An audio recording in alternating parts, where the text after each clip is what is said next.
Look, Pete, I want to show you something cool.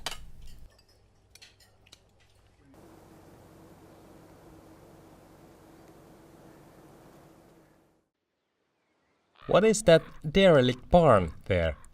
That's where farmers used to leave their daughters' hopeless boyfriends. I don't mean you, son.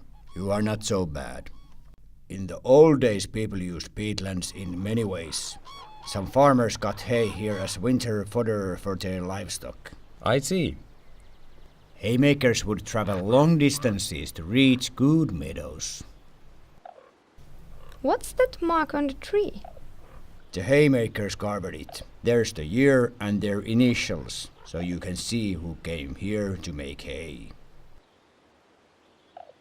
They also used to harvest moss and hanging it on these poles to dry. The dry moss was then used as bedding for farm animals. Dry peat was also used in toilets, and between the logs of old buildings you can see moss that was used for insulation. That's right.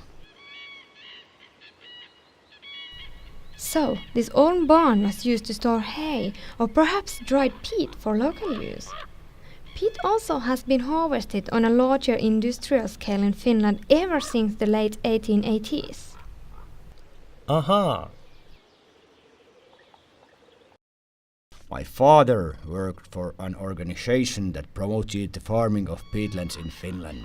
They looked for suitable parts of peatlands and developed suitable farming methods. How can you grow anything in a bog like this? Do you know that Finland is a world champion? In ice hockey?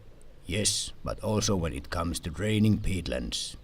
After World War II, many of our peatlands were drained to make trees grow better. More than half of Finland's natural peatlands have been drained. They also used to dig ditches to dry peatlands that could then be cleared to make farmland.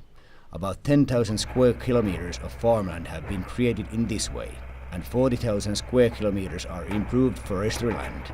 I'm not sure if that's a world record to be proud of. Maybe not. In many cases, these drainage schemes failed.